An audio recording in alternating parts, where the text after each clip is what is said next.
আমি Mohammad Nawab Ali, ICT teacher, Jhikargachha মহিলা college, Jhikargachha, Jessore. আজ 6 জুলাই 2020, সারা বিশ্বময় করোনা কোভিড-19 আক্রান্ত বর্তমান এই সাল।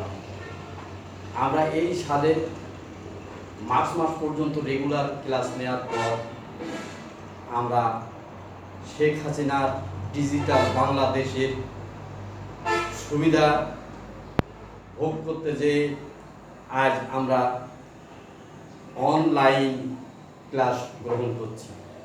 আমাদের যে সমস্ত গ্রামীণ পর্যায়ের স্টুডেন্টরা আছে তারা বোর্ডের অনলাইন ক্লাসরুমে ঢুকে আমাদের ক্লাসগুলো উপভোগ করবে সবাই এবং উপকৃত হবে।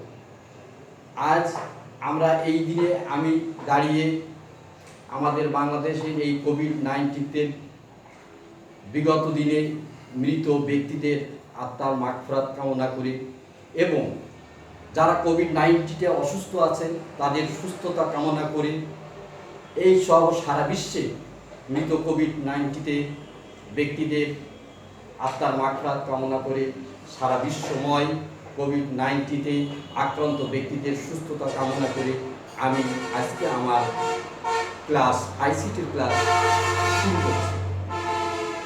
আমাদের মাননীয় প্রধানমন্ত্রীর পরামর্শে এবং শিক্ষা মন্ত্রণালয়ের নির্দেশে, বোর্ডের নির্দেশে আমরা এই অনলাইন ক্লাস চালু করেছি। আমার আজকের ক্লাস হলো আইসিটির 5ম অধ্যায়ের প্রোগ্রামিং ভাষা। তো আমরা তাহলে এই প্রোগ্রামিং ভাষা সম্পর্কে একটু আলোচনা করি। আসলে প্রোগ্রামিং ভাষাটা কি?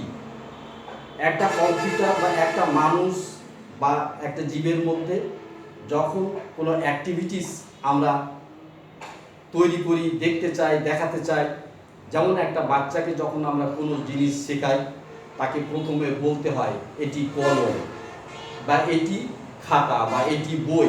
তার ব্রেনের মধ্যে এইভাবে দিনে দিনে মানুষের কাছ থেকে শিখে দেখে প্রথমত তারা তাদের ব্রেনের মধ্যে ইনস্টলমেন্ট হয় বিভিন্ন প্রোগ্রাম।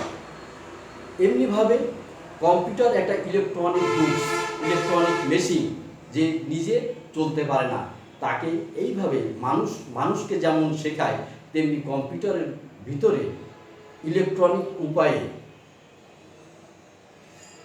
প্রোগ্রামিং ভাষা ঢোকাতে হয়। অর্থাৎ প্রোগ্রামিং ভাষা কি? প্রোগ্রাম কি? প্রোগ্রাম হলো বিভিন্ন নির্দেশমালার সমষ্টিকে বলা হয় প্রোগ্রাম। আমরা বিভিন্ন নির্দেশমালাকে প্রোগ্রাম, অর্থাৎ আমাদের দেখো পৃথিবীতে বিভিন্ন ধরনের ভাষা আছে, বাংলা, ইংলিশ, চায়না, তাই না, জাপানি, অস্ট্রেলিয়ান, কানাডা, বিভিন্ন ভাষা আছে। এরকমভাবে স্পেশালি এই কম্পিউটার মেশিনের জন্য সুনির্দিষ্ট তৈরি করা কিছু ভাষা আছে। সেই ভাষাগুলোকেই বলা হয় প্রোগ্রামিং ভাষা। সেই ভাষাগুলো ব্যবহার করে প্রোগ্রাম তৈরি করতে হয়, নির্দেশমালা তৈরি করতে হয়। আর সেই নির্দেশমালাগুলোকে অর্থাৎ প্রোগ্রামকে কম্পিউটারের মধ্যে কৃত্রিম উপায়ে ঢুকিয়ে দেওয়া হয়, আর তখন তাকে প্রোগ্রাম বলা হয়। তো এরকমভাবে আমাদের আজকের অধ্যায় যেটা হচ্ছে সেটা হলো প্রোগ্রামিং ভাষা, আইসিটির 5ম অধ্যায়। তাহলে আমরা বুঝলাম প্রোগ্রামিং ভাষা মোটামুটি কি। তা আমাদের এই প্রোগ্রামিং ভাষায় মূলত যে ভাষাটা এখানে 5ম অধ্যায়ে আলোচনা করা হয়েছে সেটি হলো সি প্রোগ্রাম। ড্যানিশ রিসির উদ্ভাবক এই সি প্রোগ্রাম। তার আগে আমরা বুঝি প্রোগ্রামিং ভাষা বহু ধরনের ভাষা আছে। আসলে কম্পিউটারের বর্তমান আমরা 5ম প্রজন্মে আছি। 1ম প্রজন্ম, 2য় প্রজন্ম, 3য়, 4র্থ এবং 5ম প্রজন্ম। তো 1ম প্রজন্মের কম্পিউটারে যে ভাষা ব্যবহার করা হতো অদ্যাবধি এখনও কম্পিউটারে সেই ভাষাটি বোঝে যেটাকে বলা হয় মেশিন ভাষা। আসলে প্রথমত বলা যায় যে আমি একটুখানি বলে দেখি যে প্রোগ্রাম বা প্রোগ্রামিং ভাষা, তাই না, প্রোগ্রামিং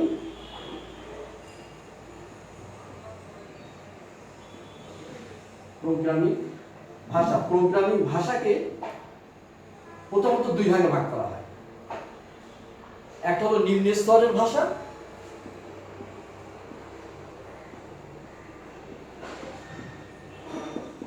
একটি হলো উচ্চ স্তরের ভাষা।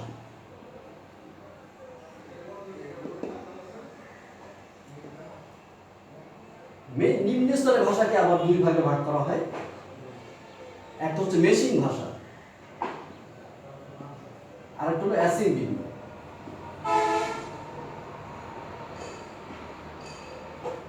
অ্যাসেম্বলি ভাষা উচ্চ স্তরের ভাষা প্রকারভেদ আছে। একটা হচ্ছে মধ্য স্তরের ভাষা,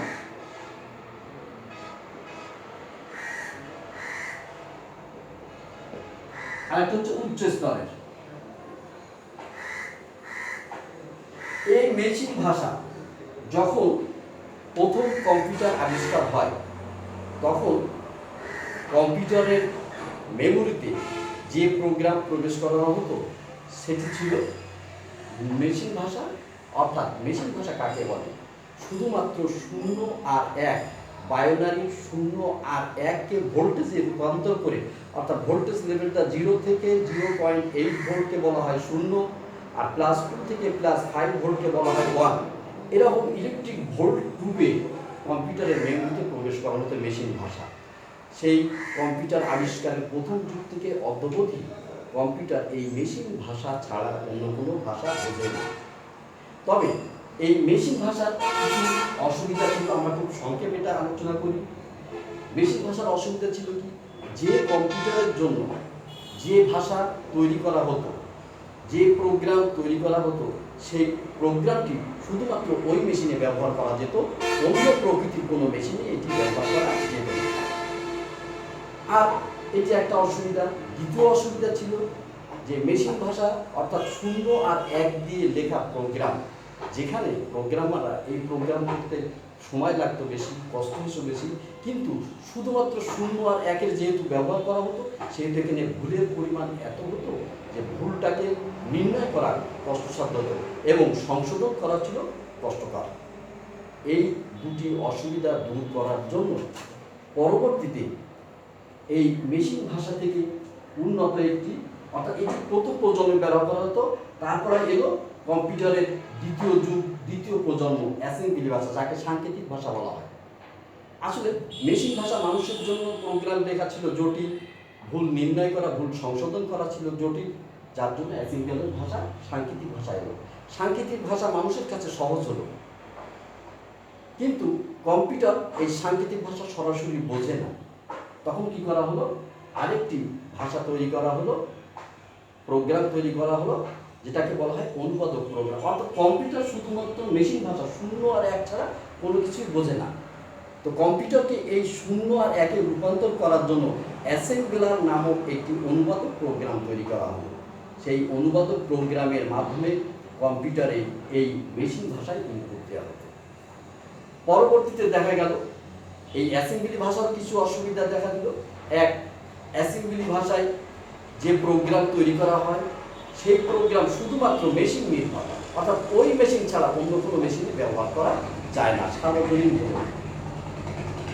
এই দ্বিতীয় অসুবিধার কারণে পরবর্তীতে 1969 সাল থেকে 70 সাল পর্যন্ত ডেনিস রিচির গবেষণায় এবং আমেরিকার বেল ল্যাবরেটরিতে এই গবেষণাটি চলে। ডেনিস রিচি সি প্রোগ্রামের উদ্ভাবন করেন। এই সি প্রোগ্রাম সেই যুগে ছিল উচ্চ স্তরের ভাষা, বর্তমানে একে বলা হচ্ছে মধ্য স্তরের ভাষা। তো এই সি প্রোগ্রাম ডেনিস রিচি উদ্ভাবন করার পর, এটা সি প্রোগ্রাম আসলে এসেছিল বিসিপিএল থেকে, বিসিপিএল ল্যাঙ্গুয়েজ থেকে সি ল্যাঙ্গুয়েজের উদ্ভব। তো সি ল্যাঙ্গুয়েজ আমেরিকার প্রতিরক্ষা বিভাগের বেল ল্যাবরেটরিতে গবেষণায় থাকে। তারপর 1971 সালে এটাকে বাজারজাত করা হয়। এর সবচেয়ে বড় সুবিধা হলো সি প্রোগ্রামে যে ভাষা ব্যবহার করা হয় সে ভাষায় ইংলিশ সাধারণ যে বর্ণগুলো ব্যবহার করা হয়, ইংলিশ বিশেষ চিহ্ন, ইংলিশ মানে সংখ্যা ব্যবহার করা হয়, যেটা মানুষের জন্য সহজসাধ্য হলো বোঝার জন্যে, বোঝানোর জন্য। মানুষ সি ভাষায় এই প্রোগ্রাম রচনা করতে শিখল, কিন্তু সি প্রোগ্রাম কম্পিউটার তো বোঝে না। কম্পিউটার একমাত্র এই মেশিন ভাষায়, অর্থাৎ 0 আর 1 বোঝে। তো তখন কি করা হলো, আবার এই তৎকালীন উচ্চ স্তরের এই সি প্রোগ্রামকে কম্পিউটারকে বোঝানোর জন্য তৈরি করা হলো আরও একটি অনুবাদক প্রোগ্রাম, কম্পাইলার এবং ইন্টারপ্রেটার। কম্পাইলার নামক অনুবাদক প্রোগ্রাম অথবা ইন্টারপ্রেটার নামক অনুবাদক দুটির যে কোনো একটি প্রোগ্রাম দিয়ে এই সি ভাষায় লিখিত প্রোগ্রামকে মেশিন ভাষায় রূপান্তর করা যায়। মেশিন ভাষায় রূপান্তর করলে কম্পিউটার বুঝতে পারত। আমরা কম্পিউটারকে এই সি ভাষা দিয়ে ইনপুট দিই, কম্পিউটার সেটা অনুবাদ করে অর্থাৎ কম্পাইলারের মাধ্যমে বা ইন্টারপ্রেটারের মাধ্যমে অনুবাদ করে মেশিন ভাষায় রূপান্তর করে। মেশিন ভাষায় ওটি প্রসেস করে আমরা মনিটরের পর্দায় আমরা আবার আমাদের ভাষা লক্ষ্য করতে পারি, দেখতে পারি। তাহলে একটা মোটামুটি আইডিয়া হল যে মেশিন ভাষাকে, প্রোগ্রাম ভাষাকে প্রধানত দুই ভাগে ভাগ করা হয়। একটা হচ্ছে নিম্ন স্তরের ভাষা, একটা হল উচ্চ স্তরের ভাষা। নিম্ন স্তরের ভাষাকে আবার দুই ভাগে ভাগ করা হয়েছে, একটা হচ্ছে মেশিন ভাষা, একটা অ্যাসেম্বলি ভাষা। অ্যাসেম্বলি ভাষা বলেছি দ্বিতীয় প্রজন্মে ব্যবহার করা হতো, আর তৃতীয় প্রজন্ম থেকে শুরু হলো এই উচ্চ স্তরের ভাষা তথা সি প্রোগ্রাম মধ্য স্তরের ভাষা। আর বর্তমানেও এই মধ্য স্তরের ভাষাটা উচ্চ স্তরের ভাষাকে আবার অনেক ভাগে ভাগ করা হয়েছে। একটা বলা হয়েছে উচ্চ স্তরের ভাষাকে বলা হয়েছে শুধু উচ্চ স্তরের ভাষা, বলা হয়েছে অতি উচ্চ স্তরের ভাষা, অতি উচ্চ স্তরের ভাষা। আর বর্তমানে চতুর্থ প্রজন্মে এই অতি উচ্চ স্তরের ভাষা চলছে। আমাদের দেশে এখনো আমরা এই চতুর্থ প্রজন্মে আছি। আর পঞ্চম প্রজন্ম হলো আধুনিক, যে ভাষাটি আমাদের বাংলাদেশে এখনো চালু হয়নি। তাহলে মোটামুটি একটা গেল ভাষার আইডিয়া। তাহলে বললাম যে প্রোগ্রাম তৈরি করতে গেলে এরকম বিভিন্ন ধরনের ভাষা ব্যবহার করা হয়। তো এই সমস্ত ভাষাকে নিম্ন স্তরের ভাষা বাদে, নিম্ন স্তরের ভাষায় এখন আর কোনো ইনপুট দেওয়া হয় না, ভাষা বাদে আর অ্যাসেম্বলি ভাষার বর্তমান ব্যবহার নেই। বর্তমান মধ্যস্তরের সি প্রোগ্রামের ভাষা যেমন আমাদের সিলেবাসে আছে সি প্রোগ্রাম, আর এদিকে নেই। তো আমরা এই সি প্রোগ্রাম নিয়ে আলোচনা করব। তাহলে সি প্রোগ্রামকে যখন আমরা কম্পিউটারে ইনপুট দিই তখন আমাদের অনুবাদক প্রোগ্রাম ব্যবহার করতে হয়, হয় কম্পাইলার না হলে ইন্টারপ্রেটার। তো এই অনুবাদক প্রোগ্রাম আসলে মূলত তিন প্রকার। একটা হচ্ছে অ্যাসেম্বলার, তারপর আছে কম্পাইলার, ইন্টারপ্রেটার। যেহেতু অ্যাসেম্বলারের যুগ শেষ, দ্বিতীয় প্রজন্ম, এটি আর ব্যবহার করা হয় না। বর্তমানে ব্যবহার করা হয় কম্পাইলার নামক অনুবাদক প্রোগ্রাম অথবা ইন্টারপ্রেটার নামক অনুবাদক প্রোগ্রাম। তো কম্পাইলার আর ইন্টারপ্রেটারের মধ্যে কিছু পার্থক্য আছে। কম্পাইলার হলো যে আমরা যে প্রোগ্রামটা ইনপুট দিই সেই প্রোগ্রামটা কম্পাইলার একেবারে সেটাকে অনুবাদ করে, অর্থাৎ এখানে সময় লাগে কম। যদি প্রোগ্রামের কোনো মধ্যে কোনো ভুল থাকে একসঙ্গে ভুলটা নির্ণয় করে এবং ভুল সংশোধন করার জন্য মেসেজ দেয়। আর ইন্টারপ্রেটার হলো এমন এক ধরনের অনুবাদক প্রোগ্রাম, যখন আমরা প্রোগ্রাম লিখি প্রত্যেকটা লাইন সে অনুবাদ করে, লাইন বাই লাইন অনুবাদ করে। একটা লাইনে যদি ভুল থাকে তাহলে আমাদেরকে দ্বিতীয় লাইন লিখতে দেয় না। প্রথম লাইনের সংশোধন না করা পর্যন্ত আমরা দ্বিতীয় লাইন লিখতে পারি না। অর্থাৎ প্রতিটা লাইন সে অনুবাদ করে। যদি আমরা 4 লাইনের কোনো প্রোগ্রাম তৈরি করি তো প্রথম লাইনটা সে অনুবাদ করবে, যদি ভুল থাকে তাহলে ভুল মেসেজ দেবে, তারপরে আমরা সংশোধন করলে দ্বিতীয় লাইন আমরা লিখব। সে প্রথম লাইন একবার অনুবাদ করেছে, দ্বিতীয়বারও আবার প্রথম লাইন অনুবাদ করবে, প্রথম লাইন তারপর দ্বিতীয় লাইন অনুবাদ করবে। এইভাবে আমরা যদি পঞ্চম লাইন 5টা লাইন লিখি প্রোগ্রামে, তাহলে প্রথম লাইনকে সে 5 বার অনুবাদ করবে, দ্বিতীয় লাইনকে সে 4 বার, তৃতীয় লাইনকে 3 বার। এইভাবে প্রথম থেকে সে আবার অনুবাদ করতে করতে আসে, যার ফলে ইন্টারপ্রেটার নামক অনুবাদক প্রোগ্রামে অনুবাদ হয় বিলম্বিত, অর্থাৎ সময় লাগে বেশি। যার জন্যে আমাদের জন্য সবচেয়ে উপযুক্ত হলো কম্পাইলার। কম্পাইলার যেহেতু একসঙ্গে সমস্ত প্রোগ্রামটা পড়ে নিয়ে অনুবাদ করে এবং ভুলের মেসেজ দেয়, এবং ভুলটা যদি আমরা সংশোধন করি তখন প্রোগ্রামটি এক্সিকিউশন হয়। যাক, এই গেল মোটামুটি প্রোগ্রামের একটা আইডিয়া। আমরা একটা ছোট প্রোগ্রাম করে দেখাতে পারি।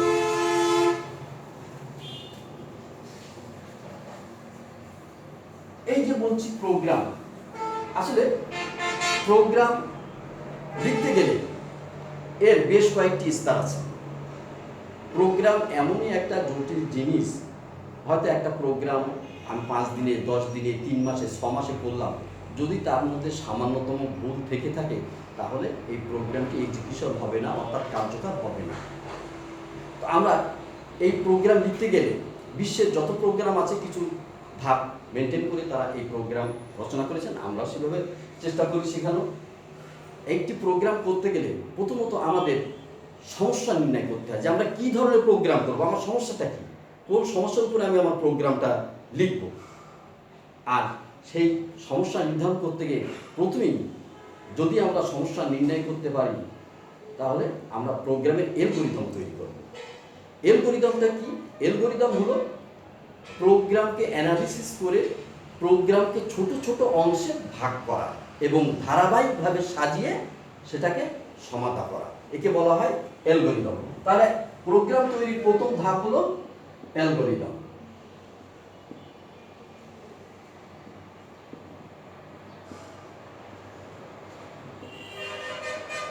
অ্যালগরিদম তাহলে অ্যালগরিদমটা কি? প্রোগ্রামকে ছোট ছোট অংশে ভাগ করে ধারাবাহিকভাবে সাজিয়ে সমাধান করাকে বলা হয় অ্যালগরিদম। তবে কিছু শর্ত আছে। শর্ত হলো অ্যালগরিদমের যে ভাষা আমরা ব্যবহার করব সেই ভাষা হতে হবে সহজবোধ্য, সবাই যেন সহজে বুঝতে পারে। এবং অ্যালগরিদমের যে ধাপের সংখ্যা আমরা অবশ্যই কমিয়ে নিয়ে আসবো। মানে যদি ধাপের সংখ্যা বেশি হয় তাহলে অ্যালগরিদম জটিল হবে। অর্থাৎ অ্যালগরিদমটা হচ্ছে একটি প্রোগ্রামকে বোঝার জন্য কিছু পর্যায়, এটা নিজে বোঝা এবং অপরকে বোঝানোর জন্য। গেল প্রথম ধাপ। দ্বিতীয় ধাপ হচ্ছে ফ্লো চার্ট। ফ্লো চার্ট, আর এই ফ্লো চার্টকে বলা হয় সি প্রোগ্রামের মূল ভিত্তি। অর্থাৎ কোনো প্রোগ্রামার কখনোই ফ্লো চার্ট ছাড়া কোনো প্রোগ্রাম রচনা করেন না। তাহলে ফ্লো চার্টটা কি? ফ্লো চার্ট, ফ্লো প্রবাহ, চার্ট মানে চিত্র। তাহলে চিত্রের মাধ্যমে অ্যালগরিদমের যে ধাপগুলো আমরা তৈরি করেছি, পরপর পর্যায়ক্রমে সাজিয়েছি এবং সমস্যার সমাধান করেছি, সেই অ্যালগরিদমের ধাপগুলোকে চিত্রের মাধ্যমে উপস্থাপন করাকে বলা হয় ফ্লোচার্ট। ফ্লোচার্ট যদিও দুই রকম, একটি হচ্ছে প্রোগ্রাম ফ্লোচার্ট, একটি হচ্ছে সিস্টেম ফ্লোচার্ট। আমাদের অধ্যায়ের ভিতরে যে আলোচনাটা বেশি আছে সেটি হচ্ছে প্রোগ্রাম ফ্লোচার্ট। সিস্টেম ফ্লোচার্ট সম্পর্কে সামান্য বক্তব্য দেওয়া আছে, যেটা বইতে তোমরা দেখে নিও। তাহলে আমরা প্রোগ্রাম ফ্লোচার্ট নিয়ে একটু আলোচনা করি। প্রোগ্রাম ফ্লোচার্টে মূলত আমরা যে প্রোগ্রামগুলো আমাদের সিলেবাসের অন্তর্ভুক্ত আমরা দেখতে পাই, সেখানে 6টি প্রতীক ব্যবহার করা হয়। এক, এটাকে বলা হয় শুরু এবং শেষ প্রতীক। সামান্তরিক, এটাকে ইনপুট আউটপুট হিসেবে ব্যবহার করা হয়। তারপর হচ্ছে আয়তক্ষেত্র, এটা হচ্ছে প্রক্রিয়াকরণ প্রতীক।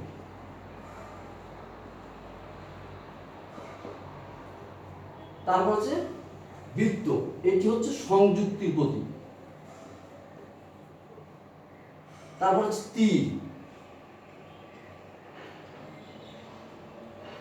প্রবাহের দিক।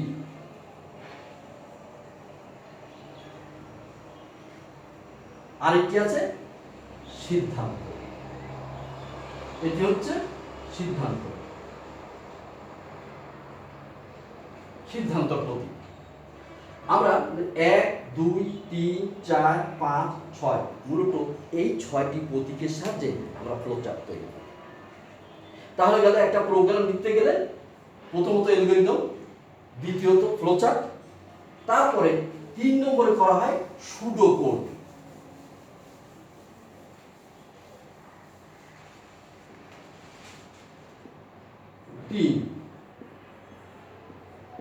Pseudo code. প্রথমে আমরা প্রোগ্রামের অ্যালগরিদম তৈরি করি, তারপরে ফ্লোচার্ট তৈরি করি, তারপরে করি সুডো কোড। সুডো কোড অর্থাৎ ছদ্ম কোড, ছদ্ম প্রোগ্রাম, যেটা শুধুমাত্র ইংলিশ বর্ণমালা ব্যবহার করে ইংলিশ ভাষাতে সুডো কোড তৈরি করা হয়। আমরা যে বক্তব্য, যে সমস্যা সম্পর্কে বক্তব্য উপস্থাপন করতে চাই, সেটিকে ইংলিশ ভাষা দিয়ে আমরা লিখি, ইংলিশ সেন্টেন্স, ইংলিশ গ্রামার ব্যবহার করে, সেটাকে বলা হয় সুডো কোড। তারপর আসছে চতুর্থ ধাপ। চতুর্থ ধাপে আছে প্রোগ্রাম কোডিং। প্রোগ্রাম কোডিং এটি হলো চূড়ান্ত ধাপ। প্রোগ্রাম কোডিংয়ে যা ব্যবহার করা হয় সেগুলো হলো ইংলিশ বর্ণমালা, ইংলিশ বিশেষ চিহ্ন এবং ইংলিশ সংখ্যা। এগুলো ব্যবহার করে আমরা প্রোগ্রাম কোডিং করে থাকি। যদিও ইংলিশ বর্ণমালা ব্যবহার করে যে শব্দ তৈরি আমরা করি সেই শব্দের অ্যাকচুয়ালি শাব্দিক যে অর্থ সেই শাব্দিক অর্থে প্রোগ্রাম কোডিংয়ে ব্যবহার করা হয় না। এখানে প্রত্যেকটা শব্দ প্রত্যেকটা ক্যারেক্টার, যেমন আমরা বলি যদি হোয়াইট স্পেস স্পেস ক্যারেক্টার একটা অর্থে ব্যবহার করা হয়, অর্থাৎ ডেনিস সিসি যে সি প্রোগ্রাম তৈরি করেছে সেই সি প্রোগ্রামের প্রত্যেকটা শব্দ সি প্রোগ্রামের মেমোরিতে দেওয়া আছে, তার আলাদা অর্থ আছে। আমাদের এই অর্থগুলো জেনে নিয়ে তারপর আমরা এই প্রোগ্রাম লিখতে পারি, যেটা আসলে ডিকশনারির অর্থ আর সি প্রোগ্রামের অর্থ এক নয়। আমরা যদি দিনে দিনে এই প্রোগ্রামিং কোডিংটা দেখি তাহলে আমরা বুঝতে পারবো। তো আমরা আজকে একটা ছোট্ট প্রোগ্রাম কোডিং করে দেখাই। যদি বলি খুব ছোট্ট, যে আমরা কি বলতে পারি, তিনটি সংখ্যার যোগফল নির্ণয়, খুব সহজ জিনিস, তিনটি সংখ্যার যোগফল নির্ণয় করব। এটা আমরা সি প্রোগ্রামের মাধ্যমে কম্পিউটারে ইনপুট দেব এবং কম্পিউটার আমাদেরকে আউটপুট দেবে। তাহলে এই তিনটি সংখ্যার যোগফল নির্ণয় করতে গেলে তিনটি সংখ্যার যোগফল নির্ণয়ের কোড, তিন সংখ্যার যোগফল নির্ণয়ের কোড আমরা করব। তাহলে আমাদের প্রথম কাজ হচ্ছে কি, অ্যালগরিদম তৈরি করা। তাহলে আমরা লিখি অ্যালগরিদম, অ্যালগো। এক নম্বর, অ্যালগরিদমের প্রথম যে জিনিসটা আছে, কোনো কোনো বইতে শুরু কথাটা দেয়া নেই, কিন্তু অ্যাকচুয়ালি শুরু করতে হয়, প্রত্যেকটা কাজে শুরু থাকে, তেমনি এখানে শুরু করতে হবে। তাহলে আমরা স্টার্ট করি, প্রথম ধাপ স্টার্ট। অ্যালগরিদমের প্রথম ধাপ হলো স্টার্ট। 2, আমরা এখানে বলছি তিনটি সংখ্যা যোগ করব। আসলে তিনটি সংখ্যা কি? আমি যদি কোনো মানুষকে বলি তুমি তিনটি সংখ্যার যোগফল বলো, পৃথিবীর কোনো মহাজ্ঞানীও তিনটি সংখ্যার যোগফল করে দিতে পারবেন না যতক্ষণ পর্যন্ত আমি তিনটি সংখ্যা তাকে না বলে দেব। তাহলে কম্পিউটারকে তেমনি আমাকে বলে দিতে হবে সেই তিনটি সংখ্যা কি। তাহলে আমি লিখি ইনপুট অথবা রিড। ইনপুট সে, আমরা যখন প্রোগ্রামে কোনো ইনপুট দেব তখন সরাসরি ধ্রুবক ইনপুট দিতে পারি না, ধ্রুবকের পরিবর্তে আমাকে ভেরিয়েবলের মাধ্যমে ইনপুট দিতে হয়। তাহলে আমি এখানে তিনটে ভেরিয়েবল ধরি, এ বি সি, তিনটি সংখ্যা। তারপরে তাহলে এগুলো গেল স্টার্ট, এটা হলো ইনপুট সেকশন। 3 নম্বরে কি করব, আমরা প্রক্রিয়াকরণ দেখাই। এস ইকুয়াল টু, এস বলতে আমরা সাম, যোগফল, এ প্লাস বি প্লাস সি, একটা ফর্মুলার মাধ্যমে আমরা এই যোগফলটা নির্ণয় করলাম। এটা গেল প্রক্রিয়াকরণ অংশ। 4 নম্বর, এবার আমরা ফলাফল দেব, তাই না? তাহলে লিখি প্রিন্ট এস বা সাম বা রেজাল্ট। তারপরে 5, কম্পিউটারকে অবশ্যই শেষ বার্তা দিতে হবে, ইন্ট।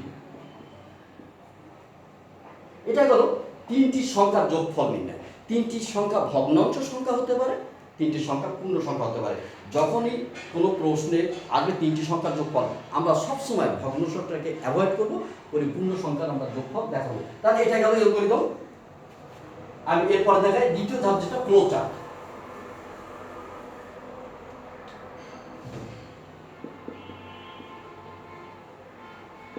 ফ্লো চার্ট, তাহলে প্রথমে বলেছিলাম শুরু, স্টার্ট,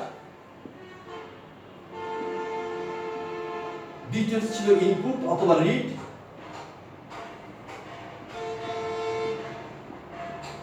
ইনপুট কি ছিল, এ বি সি। দ্বিতীয় ধাপ ছিল কি, প্রক্রিয়াকরণ, আয়তক্ষেত্রের মধ্যে হবে। তাহলে এটা হলো শুরু, আর সমান্তরাল দিয়ে বোঝানো হয় ইনপুট, আর প্রক্রিয়াকরণ আয়তক্ষেত্রের মধ্যে। তাহলে আমরা ওখানে লিখেছিলাম এস বা sum equal to A plus B plus C. Computer এটা প্রক্রিয়াকরণ করলো, করে রেজাল্ট দিল। আবার সমান্তরিকের মধ্যে কি লিখলো, প্রিন্ট রেজাল্ট, প্রিন্ট রেজাল্ট। তারপরে স্টপ বা ইন, শেষ। এটি হলো ফ্লোচার্ট। আসলে প্রোগ্রামের গতিধারা, প্রোগ্রাম কোন দিকে যাবে। দেখো আমরা যদিও বলছি যে এই ছোট্ট প্রোগ্রাম এর কি কোনো দরকার ছিল, কিন্তু যখন আমরা ধীরে ধীরে আস্তে আস্তে জটিল প্রোগ্রামের মধ্যে প্রবেশ করব, তখন যদি এই ফ্লো চার্ট আমরা না করি তাহলে আমরা প্রোগ্রাম কোডিং করতে পারবো না। অর্থাৎ এই ফ্লো চার্টকে বলা হচ্ছে সি প্রোগ্রামের মূল ভিত্তি। সি প্রোগ্রাম রচনা করতে গেলে ফ্লো চার্ট ছাড়া কখনো সি প্রোগ্রাম রচনা করা যায় না। যদিও আমরা ছোট ছোট প্রোগ্রাম করতে পারি, কিন্তু জটিল প্রোগ্রাম আমরা এই প্রবাহের দিকগুলো যদি না দেখতে পাই চিত্রের মাধ্যমে, তাহলে আমরা করব ভুল, আর প্রোগ্রাম সেই কম্পিউটার ওই প্রোগ্রাম ইনপুট নিয়ে কোনো রেজাল্ট দেবে না, অর্থাৎ রান করবে না। তাহলে গেল একটা প্রোগ্রাম রচনার প্রথম ধাপ বললাম অ্যালগরিদম, দ্বিতীয় ধাপ বললাম ফ্লোচার্ট। আমরা সুডো কোডটা আমাদের সিলেবাসে তেমন আলোচনা নেই, ছোট্ট সুডো কোড কি সেটা নিয়ে আলোচনা। তাহলে আমরা সরাসরি চতুর্থ ধাপে যে কীভাবে প্রোগ্রাম কোডিং করতে হয় সেটা লিখি। এই প্রোগ্রাম কোডিংটাকে বলা হয় সোর্স কোড। তাহলে আমরা লিখি C code. C code, C কোডের এটি একটা মার্ক, এটাকে আমরা বলে থাকি হ্যাশ। আমরা মোবাইলে ব্যবহার করে থাকি হ্যাশ, এটাকে হ্যাশ বলে। কিন্তু সি প্রোগ্রামে স্পেশাল এই ক্যারেক্টারটার নাম হচ্ছে প্রি প্রসেসর মার্ক। এটা যখন আমরা ব্যবহার করব, মানে প্রোগ্রাম শুরু করব, এই প্রি প্রসেসর মার্ক আমাকে অবশ্যই দিতে হবে। প্রি প্রসেসর মার্ক ব্যবহার করে তারপরে আমরা লিখব ইনক্লুড। এই যে ইনক্লুড শব্দটি ইংলিশ বর্ণ ব্যবহার করে এবং ছোট হাতের বর্ণ ব্যবহার করে আমরা লিখেছি। তো এই ইনক্লুড কথার শাব্দিক অর্থ হচ্ছে সংযুক্ত করা। আমরা বলেছি যে ডিকশনারি শব্দ অর্থ আর প্রোগ্রামিং ভাষার শব্দের অর্থ এক নয়, কিন্তু কিছু কিছু জায়গায় এক হতেও পারে, মিলতে পারে। ইনক্লুড মানে সংযুক্ত করো, কার সঙ্গে সংযুক্ত করবো? আমরা অ্যাঙ্গেলের মধ্যে লিখব stdio.h। এটি একটা ফাইল। কি file? Extension file. H header file. কি হেডার ফাইল? std। std কি? std স্ট্যান্ডার্ড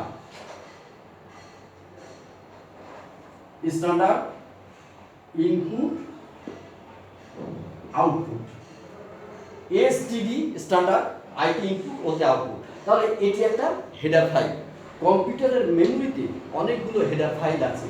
এই হেডার ফাইলটি আবশ্যিক ব্যবহার হচ্ছে, অর্থাৎ এরপরে আমরা যে স্টেটমেন্টগুলো লিখব, যে সেন্টেন্সগুলো লিখব, অর্থাৎ প্রোগ্রামের ভাষায় এটিকে আমরা সাধারণত সেন্টেন্স বলি, প্রোগ্রামের ভাষায় এগুলোকে স্টেটমেন্ট অথবা সেন্টেন্স বলা হয়।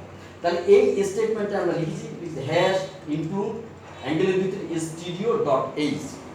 তাহলে এটি হচ্ছে একটি হেডার ফাইল। এই হেডার ফাইলের মধ্যে পরবর্তী আমরা যে মেন ফাংশনের বডির ভিতরে যে প্রোগ্রাম লিখব, সেই প্রোগ্রামের সমস্ত প্রোটোটাইপ লেখা আছে এই হেডার ফাইলের মধ্যে। What is prototype? প্রোটোটাইপ কি? প্রোটোটাইপ হলো নিয়ম নীতি। আমরা যে স্টেটমেন্টগুলো মেন ফাংশনের মধ্যে ব্যবহার করব, সেই ফাংশনগুলোকে কিভাবে এক্সিকিউশন করবে সবগুলোকে কম্পিউটারকে বলে দিতে হয়। তাহলে এই ফাইলের মধ্যে কম্পিউটারের মেমোরিতে, অর্থাৎ সি প্রোগ্রাম মেমোরিতে এই stdio ফাইল আছে। এই stdio ফাইলের মধ্যে এই প্রোটোটাইপ বা নিয়ম লেখা আছে। মেন ফাংশন কি করে?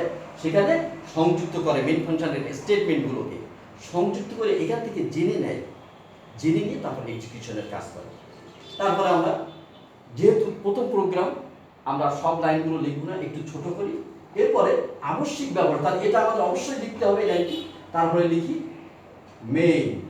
আমি বলেছি যে প্রোগ্রাম লিখতে গেলে সমস্ত বর্ণগুলো ছোট হাতের বর্ণ ব্যবহার করতে হবে, যেহেতু সি প্রোগ্রাম একটি case sensitive program. Lower case ব্যবহার না করে যদি কোথাও আপার কেস ব্যবহার করি, তার রেজাল্ট ভুল দেবে, উল্টো দেবে, তাই না? ভিন্ন ভিন্ন ভাবে এই আপার কেস লোয়ার কেস ব্যবহৃত হয়। তাহলে মেন ফাংশন, এবার প্যারামিটার লিখবো এখানে, যে আমরা ভয়েড কথাটা লিখতেও পারি, নাও লিখতে পারি। অর্থাৎ মেন ভয়েড, আবার এটা নাও আমি লিখতে পারি, শুধু মেন। তাহলে এখানে ব্র্যাকেট দেব, প্যারেনথিসিস দেব। এই প্যারেনথিসিসের মধ্যে ভয়েড কথার অর্থ নাল, কিছুই না। আমি এখন কিছু ব্যবহার করি, আমরা লিখতে পারি মেন ভয়েড। মেন ভয়েড না লিখেও আমরা এটা করতে পারি। তারপরে এই মেন ফাংশনের কার্যকর এরিয়া শুরু হলো ব্রাসি দিয়ে, ওপেন ব্রাসি, অর্থাৎ আমরা যেটাকে বলি সেকেন্ড ব্র্যাকেট। সেকেন্ড ব্র্যাকেট দিয়ে আমরা শুরু করলাম। আমরা কি লিখতে চেয়েছিলাম? বলছি তিনটি সংখ্যার যোগফল নির্ণয়। তাহলে এই মেন ফাংশনের কার্যকারী এরিয়া শুরু হলো। মেন ফাংশনের বডি আমার শুরু। এই বডিতে আমি কম্পিউটারকে ইনপুট দেবো। যেমন বলেছি পৃথিবীর কোনো মহাজ্ঞানীকে যদি বলা হয় তিনটি সংখ্যার যোগফল নির্ণয় করো, করতে পারবে না যতক্ষণ আমি তাকে বলে না দেবো তিনটি সংখ্যা আসলে কী কী, তেমনিভাবে আমি কম্পিউটারকে বলে দেবো। তবে এখানে একটা জিনিস আছে যে আমি কম্পিউটারকে তিনটি সংখ্যা বলে দেবো, সেটা পূর্ণ সংখ্যা না ভগ্নাংশ, মানে সংখ্যার প্রকৃতি কম্পিউটারকে অবশ্যই আমাকে বলে দিতে হবে। তাহলে আমরা ছোট হাতের বর্ণে এখানে একটা স্পেস, চারটা স্পেস ছেড়ে দিয়ে আমরা লিখবো ছোট হাতের। এটি হচ্ছে ইন্টিজারের কিওয়ার্ড। কম্পিউটারের সি প্রোগ্রামে 32টি কিওয়ার্ড ব্যবহার করা হয়। তার একটি হচ্ছে ইন্টিজার। ইন্টিজার মানে কি? পূর্ণ সংখ্যা। শুধুমাত্র এখানে আমরা ব্যবহার করবো ছোট হাতের আইএনটি, তারপরে একটা স্পেস। একটা স্পেস দিয়ে আমরা কি কি চেয়েছিলাম বলেছিলাম ফ্লো চার্টে অ্যালগরিদমে এ বি সি। তাহলে এখানে একটা নিয়ম আমরা করেছি, এখান থেকে চারটা স্পেস দূরে আমি লিখেছি, যে ছোট হাতের বর্ণ ব্যবহার করে আইএনটি লিখেছি, এখানে একটা স্পেস দিয়েছি এ কমা বি। এখানে আমি তিনটি পূর্ণ সংখ্যা, তিনটে ভেরিয়েবল ব্যবহার করেছি, মাঝখানে কমা দিয়ে ভেরিয়েবলগুলোকে আলাদা করেছি। এই লাইনের শেষে দেব সেমিকোলন। এটি হচ্ছে সি প্রোগ্রামের নিয়ম। এই সি প্রোগ্রামের নিয়মেই সি প্রোগ্রাম লিখতে হয়, সাধারণ ইংলিশ ভাষা দিয়ে লেখা যায় না। তাহলে এটা লিখেছি কি ডেটা টাইপ সহ ইনপুট ভেরিয়েবল, তারপরে আমি দেব আউটপুট ভেরিয়েবল। আউটপুট যদি তিনটি সংখ্যা পূর্ণ সংখ্যা হয় তাহলে আউটপুট ফলাফলটা আসবে, যোগফলটা আসবে কি নিশ্চয়ই পূর্ণ সংখ্যা। তাহলে আমরা সেখানেও বলবো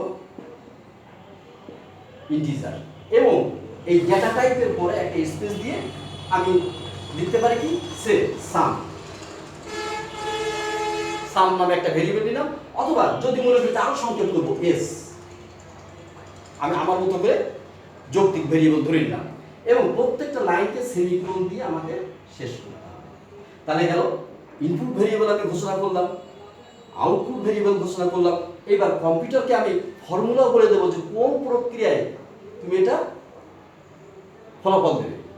তাহলে আমরা বলেছিলাম এস ইকুয়াল টু এল বলে এবং প্রচার দেখিয়েছিলাম S equal to A plus B plus C. আবারও আমরা সেমিকোলন দিয়ে এই লাইনটিকে শেষ করব। তাহলে এই দুটো হলো কম্পিউটারের ইনপুট অংশ, এটা হলো ইনপুট অংশ, এটা আউটপুট অংশ, অর্থাৎ ভেরিয়েবল ঘোষণা, ডেটা টাইপ সহ ভেরিয়েবল ডিক্লারেশন পার্ট। তারপর দিলাম আমি এটা হচ্ছে প্রসেসিং অংশ। তারপরে আমি কম্পিউটারকে বলবো আমার ফলাফল দাও। আর ফলাফল দেওয়ার জন্য কম্পিউটারে যে কিওয়ার্ড ব্যবহার করতে হয় সেটি হলো প্রিন্টএফ, ছোট হাতের প্রিন্টএফ। এটি একটি সংরক্ষিত শব্দ। এই প্রিন্টএফ দেওয়ার পরে প্যারেন্থিসিসের মধ্যে এবং ডবল কোটেশনের মধ্যে আমাকে রেজাল্ট চাইতে হবে। আমি সেখানে এরকম লিখতে পারি বা সাম ইজ ইকুয়াল। তো আমরা এটা কি লিখব, সামকাল এটা পাবো কি পূর্ণ সংখ্যা। আসলে আমার একটু ভুল হয়েছে এক লাইনটা। আমরা এই যে দেখো আমি এখানে ইনপুট দিয়েছি, ইনপুট ঘোষণা করেছি, কিন্তু কম্পিউটারকে ইনপুট নেওয়ার জন্য আবার একটা স্টেটমেন্ট লিখতে হয়। সেই স্টেটমেন্ট আমার লেখা হয়নি, লিখি স্ক্যানএফ। আমি ইনপুট লাইনটা ঘোষণা করে দিই আউটপুট। এবার ঘোষণা করব স্ক্যানএফ, অর্থাৎ কম্পিউটার তার মেমোরিতে গ্রহণ করবে ACANF। এটা হচ্ছে কিবোর্ড থেকে মান গ্রহণ করার একটি সংরক্ষিত শব্দ। কি আমি বলেছি যে এবিসি যেহেতু পূর্ণ সংখ্যা, তো এখানে ফরম্যাট স্পেসিফায়ার ব্যবহার করতে হয়। আজকে প্রথম দিন এই ফরম্যাট স্পেসিফায়ার সম্পর্কে আমরা শুধু একটু প্রোগ্রাম করা দেখি, আমরা একটা ডিটেলস আগামী দিন আলোচনা করব। তাহলে বলেছি এ একটা পূর্ণ সংখ্যা, এর ফরম্যাট স্পেসিফায়ার হলো %d। বি একটি পূর্ণ সংখ্যা, এরও ফরম্যাট স্পেসিফায়ার হলো %d। মাঝখানে কোনো স্পেস বা কমা ব্যবহার করা যাবে না। তারপরে সি একটি পূর্ণ সংখ্যা, তাহলে এটিও %। তাহলে আমি ফরম্যাট স্পেসিফায়ার ডবল কোটেশনের মধ্যে রাখবো, কমা দেব, অ্যাড্রেস করব এই %dt কার $a। অ্যাম্পারস্যান্ড কথার অর্থ হলো অ্যাড্রেস, শুধুমাত্র সি প্রোগ্রামে এটি এই অর্থে ব্যবহার করা হয়। কমা দিয়েছি এই %d অর্থাৎ ফরম্যাট স্পেসিফায়ারের অ্যাড্রেস কি %b। অর্থাৎ এটা বি এর, এইটা কার পার্সেন্ট সি এর, সেমিকোলন। তারপরে আমরা এই যে প্রক্রিয়াকরণ লাইন দেখলাম, তারপর আমরা ফলাফল দিচ্ছি। তাহলে আমরা বলেছি যে ইনপুট হচ্ছে পার্সেন্ট ডি অর্থাৎ পূর্ণ সংখ্যা, তাহলে ফলাফলটা নিশ্চয়ই হবে পূর্ণ সংখ্যা। তাহলে সেখানে আমরা ফরম্যাট স্পেসিফায়ার ব্যবহার করব পার্সেন্ট ডি, এখানে ডবল কোটেশন ক্লোজ করব, তারপরে কমা দেব। এটি হচ্ছে সি প্রোগ্রামের নিয়ম, ডবল কোটেশনের পরে কমা। এই পার্সেন্টেজটি কার, নিশ্চয়ই যোগফলের। আর যোগফলের জন্য কোন ভেরিয়েবল আমরা ঘোষণা করেছি, এস, সেটা লিখব, প্যারেনথেসিস ক্লোজ করব, তারপরে সেমিকোলন ক্লোজ করব। মোটামুটি আমার প্রোগ্রাম হয়ে গেল। এবার আমি যে ব্রেসিক ব্যবহার করেছিলাম, ওপেন ব্রেসিক, সেই ওপেন ব্রেসিকটিকে আবার ওই লাইন সোজা তাকে ক্লোজ করব। এই আমার প্রোগ্রাম হয়ে গেল। এই প্রোগ্রাম লিখে আমরা কম্পিউটার যখন কম্পাইল করব, কম্পাইলের রান মেনুতে অর্ডার করব, অর্থাৎ কম্পাইল রান মেনুতে যখন আমরা ক্লিক করব, কম্পিউটারে সি প্রোগ্রাম ওপেন করার পর যে মেনু বার আসবে, সেই মেনু বারের রানে ক্লিক করলে, মানে এই প্রোগ্রামটি লিখে রানে ক্লিক করলে ওটা কম্পাইল হবে। যদি ভুল থাকে, ভুলটাকে সংশোধন করতে হবে, ভুল সংশোধন করে ওকে দিলে প্রোগ্রামটি রান হবে এবং রেজাল্ট ফলাফলটি আরেকটা স্ক্রিনে, অর্থাৎ এখানে দুটো স্ক্রিন থাকে, একটা ইনপুট স্ক্রিন আর একটা হচ্ছে আউটপুট স্ক্রিন। এইটা আমি লিখছি এডিট স্ক্রিন, আমি লিখবো। আর যখন রান করার পরে কম্পাইল আসবে এবং কম্পাইল কমপ্লিট হবে, হওয়ার পরে আরেকটা নীল কালারের একটা স্ক্রিন আসবে, সেই স্ক্রিনের ফলাফলটা, অর্থাৎ আমার এই এবিসি এর মান তখন ওখানে দিতে হবে। এবিসি এর মান যখনই দিয়ে আমি ইন্টারপ্রেস করব, ইন্টারপ্রেস করলে তখন আমার এই এস এর মান দেবে, অর্থাৎ যোগফলটি আমার দিয়ে দেবে। তাহলে যাক, আজকে মোটামুটি একটা আইডিয়া দিলাম যে আসলে সি প্রোগ্রামের কোডিং কেমন হয়। তো আমি আশা করব যশোর বোর্ডের এই অনলাইন ক্লাসরুমে সবাই ঢুকে এই ক্লাসরুম থেকে বিভিন্ন সাবজেক্টের এই অনলাইন ক্লাস হচ্ছে, এই অনলাইন ক্লাসগুলো ভিজিট করে তোমরা তোমাদের এই যে বর্তমান বাংলাদেশের কোভিড-19 কন্ডেম বা মহামারী অবস্থায় আসলে ঘরে বসে থেকে মন খারাপ থাকছে, তো তোমরা এখান থেকে কিছু শেখো। হয়তো পরীক্ষার ডেট যে কোনো সময় দিয়ে দিতে পারে, এই জন্য আগে থেকে রেডি থাকাই ভালো। তাহলে আজকে সবাইকে ধন্যবাদ। আল্লাহ হাফেজ। বাংলাদেশ জিন্দাবাদ।